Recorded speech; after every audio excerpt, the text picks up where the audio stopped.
Selamat berjumpa kembali Ibu Bapak peserta PPG Daljab tahun 2023.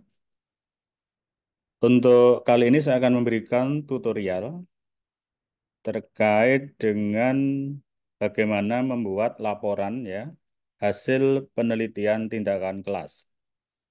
Nah, hasil laporan penelitian tindakan kelas ini bisa mendukung penilaian portofolio ya, khususnya untuk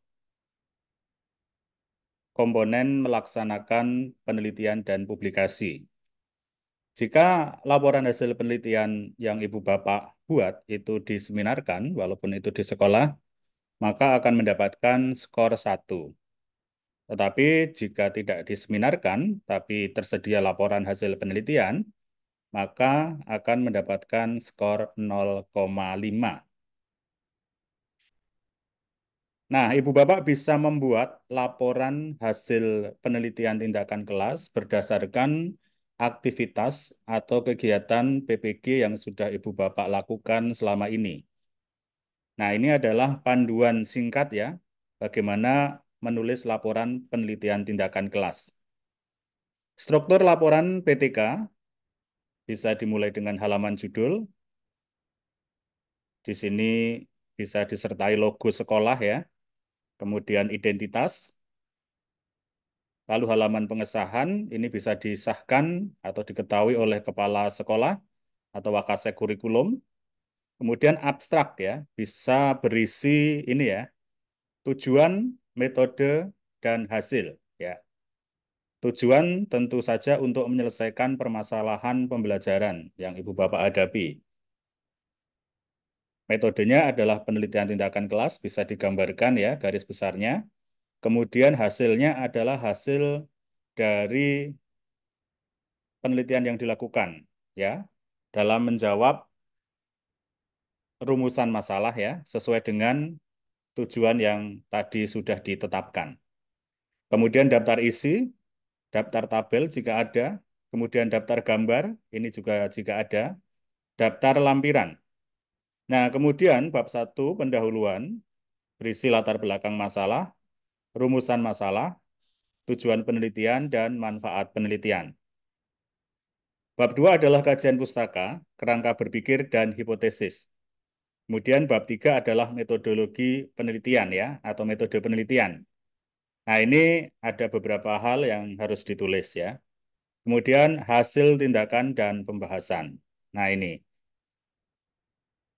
Kemudian bab 5 simpulan implikasi saran. Jangan lupa disertai daftar pustaka dan lampiran ya.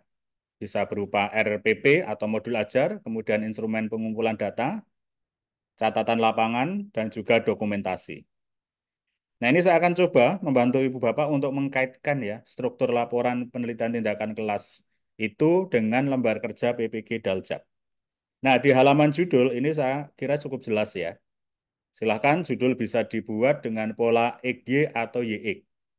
Nah, pola X ini adalah solusi yang Ibu Bapak pilih ya dari permasalahan yang sudah terpilih ya. Nah, seperti itu. Solusinya apa terhadap permasalahan pembelajaran? Misalnya dalam contoh pola XY ini solusinya adalah penerapan model pembelajaran berbasis masalah. Nah, ini untuk menyelesaikan permasalahan apa? Permasalahan keterampilan kewarganegaraan siswa, ya. Bisa juga dengan pola YX ya. Upaya untuk meningkatkan keterampilan kewarganegaraan. Berarti ini adalah permasalahan, kemudian melalui ya penerapan model pembelajaran berbasis masalah. Nah, ini adalah tindakannya, tindakan atau solusi. Jadi kalau di dalam LK, Ibu Bapak mengenal istilah solusi. Nah, itu sama dengan tindakan kalau di PTK ya. Nah, kemudian permasalahannya itu sendiri adalah ada di variabel X. Nah, dalam komponen judul PTK ada masalah dan ada tindakan. Nah, ini kaitannya dengan lembar kerja Ibu Bapak ya. Di latar belakang ya, itu sesungguhnya adalah dari LK 1.1. Sejak mulai Ibu Bapak membuat identifikasi masalah ya.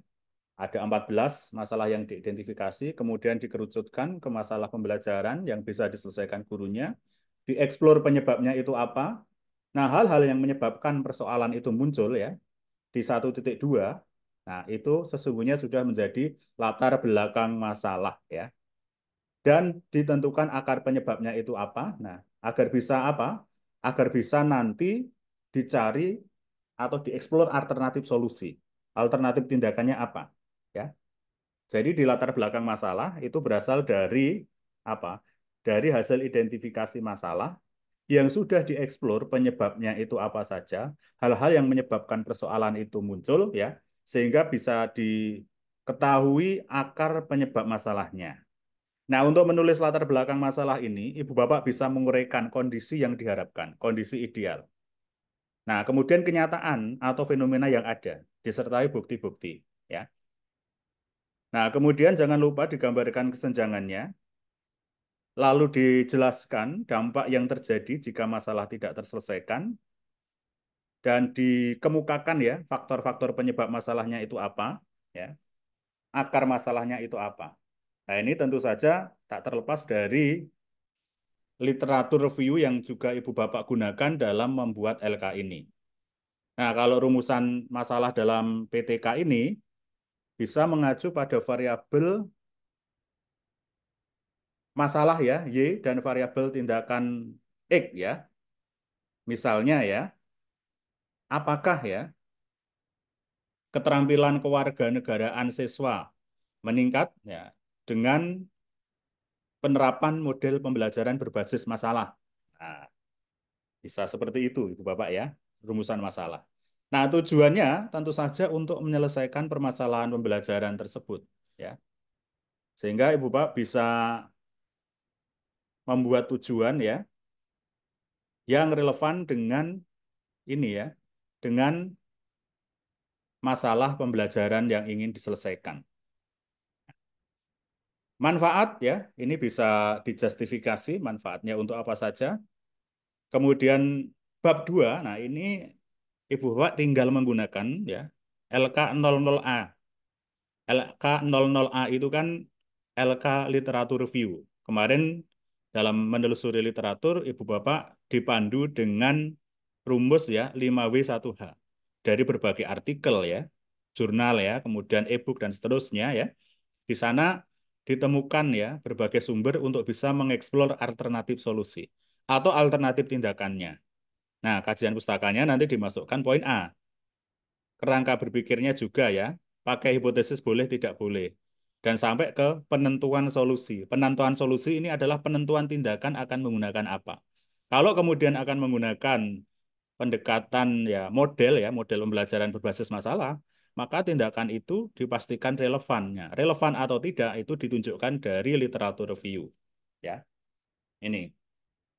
Kemudian bab 4-nya itu Ibu Bapak ya.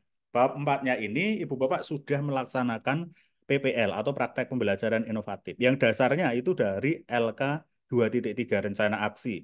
Di sana ada perangkat pembelajaran ya yang sudah dibuat mulai dari modul ajar atau RPP, kemudian lampirannya ya yang kemudian bisa diintegrasikan, ada bahan ajar, ada media, ada LKPD ya, ada instrumen penilaian. Nah, kemudian Ibu Bapak praktekkan ya, dipraktekkan ya pada tempat dan waktu sesuai sekolah masing-masing. Pendekatan penelitian tentu saja PTK, subjeknya adalah siswa di kelas yang dijadikan praktek ya. Data sumber datanya ini disesuaikan, sumber datanya berarti siswa ya, kelas berapa ya, berapa jumlahnya ya.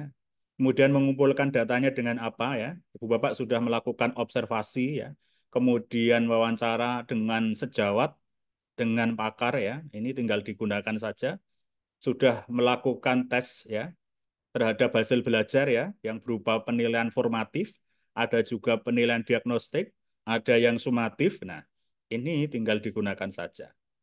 Nah, validitas data kita bisa menggunakan ini ya, triangulasi data yang itu berasal dari berbagai sumber, bisa juga metode jika diperlukan. Jadi ini prinsipnya menjamin data itu valid ya.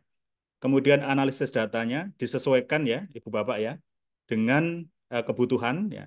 Dan indikator capaian penelitian. Ya, indikator capaian penelitian ini adalah untuk mengukur tercapai atau tidak tujuannya. Kalau tujuannya di contoh ini ingin meningkatkan keterampilan kewarganegaraan, maka ukurannya itu apa ketika meningkat? Apakah dari hasil belajarnya yang ditandai dengan rata-ratanya berapa dalam kelas yang dijadikan subjek itu atau yang lainnya?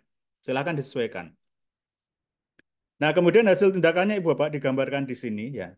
Nah, menggambarkan hasil tindakan ini dipadu dengan LK 2.4 rencana evaluasi ya. Sebelum tindakannya seperti apa? Sebelum Ibu Bapak melakukan PPL ya, sebelum PPG. Nah, hasil tindakan siklus pertamanya digambarkan. Nah, siklus keduanya pada PPL yang kedua. Jika itu berupa siklus. Tapi ketika tidak, Ibu Bapak bisa mencobakan ya sendiri, ya bisa melakukan siklus sendiri secara terpisah. Kalau sudah sesuai ya tinggal berarti PPL 1 siklus pertama, PPL 2 siklus kedua. Tapi ketika tidak berupa siklus bisa nanti disesuaikan sendiri. Hasil tindakannya seperti apa, hasil belajarnya kemudian seperti apa. Yang kemarin ada yang memilih permasalahan terkait dengan hasil belajar ya pada CP tertentu misalnya, itu hasilnya seperti apa. Bisa dibandingkan hasil antar tindakan itu pada tiap siklusnya. Lalu ini dibahas dikaitkan dengan teori-teori yang sudah ditelusuri melalui literatur review. Kemudian disimpulkan ya hasilnya seperti apa, implikasi konsekuensi logisnya dengan temuan ini dan saran-saran yang diperlukan. Nah, itu Ibu Bapak ya, gambaran mengenai bagaimana mengkaitkan antara laporan PTK dengan lembar kerja PPG Daljab. Jadi Ibu Bapak sesungguhnya sudah melakukan ya, karena pendekatan PPG ini kan berbasis masalah dan berbasis proyek ya. Jadi Ibu Bapak bisa memanfaatkan itu agar nilai portofolionya khususnya dalam melakukan penelitian bisa ada ya. Baik, semoga bisa menginspirasi. Terima kasih. Sukses selalu untuk Ibu dan Bapak.